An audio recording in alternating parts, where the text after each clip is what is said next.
కలిసి ఉంటే కలదు సుఖం, విడిపోతే అదో నష్టం అన్నటువంటి కాన్సెప్ట్ గతంలో ఉండేది. ఇప్పుడు విడివిడిగా ఉంటేనే సుఖం, కలిసి ఉంటే కష్టం అన్నటువంటి కాన్సెప్ట్ నడుస్తుంది. ఆంధ్ర తెలంగాణ విభజనకి అదే మూలమైంది. అయితే జాతీయంగా లెక్క చూసుకుంటే ఇవాళ ఉన్న పరిస్థితులలో ప్రభావిత స్థాయి నుంచి మనం పడిపోయాం. మనం ఇవాళ తెలుగుదేశం పార్టీ కేంద్రంలో మద్దతు ఇస్తుంది, ఎన్డీఏలో భాగస్వామి, జనసేన భాగస్వామి. అలాగే ఇదివరకు టీఆర్ఎస్ ఉన్నా లేకపోతే వైఎస్ఆర్ ఉన్నా కేంద్రానికి మద్దతే తెలిపారు. చివరిలో టీఆర్ఎస్ కొంత పోరాడినట్టున్నా సరే. కానీ ఒకప్పటి ప్రభావిత శక్తి స్థాయి రెండు తెలుగు రాష్ట్రాలకు ఉందా? ఉమ్మడిగా ఉన్నప్పుడు అది ఉండేది.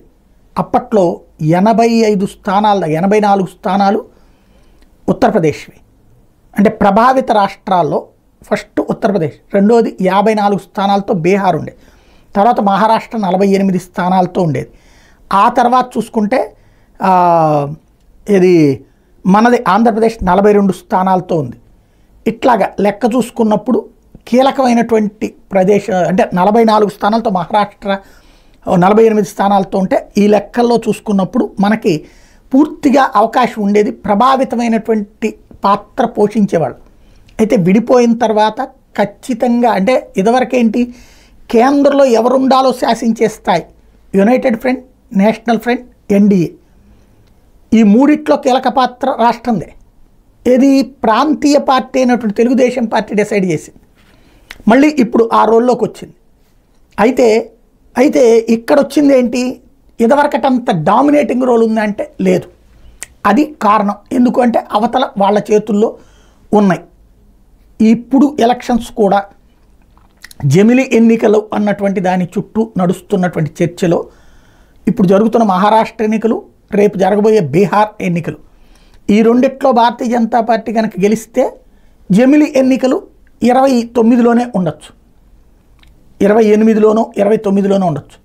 ఈ రెండిట్లో ఓడితే ఉత్తరప్రదేశ్ ఎన్నికలతో పాటుగా జమిలి ఎన్నికలు జరుగుతాయి అనేది ఒక కాన్సెప్ట్ వినబడుతుంది ఢిల్లీలో.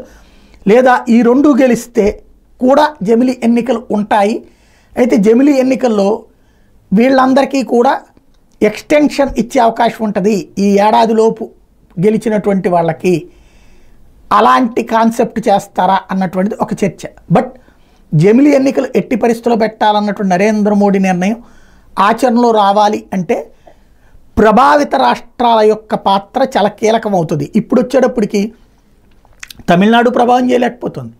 ఒకప్పుడు బెంగాల్ అక్కడ 42 స్థానాలు దానికి ఉన్నటువంటి అది ప్రభావితమైనటువంటి శక్తిగానే ఉండేది.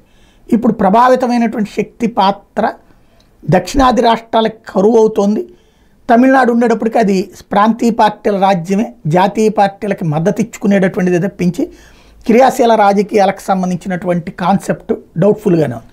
రాబోయేటటువంటి రోజుల్లో జాతీయ రాజకీయాలకు సంబంధించి మళ్ళీ ప్రాంతీయ పార్టీల యొక్క హవా నడుస్తుందా, లేదా కాంగ్రెస్ వర్సెస్ బీజేపీలో ప్రాంతీయ పార్టీలన్నీ అటుకో ఇటుక ఉంటాయా అన్నటువంటి 2029 లేదా ఈ లోపుగా జరిగే జమిలి ఎన్నికలైతే తేల్చేయబోతున్నాయి.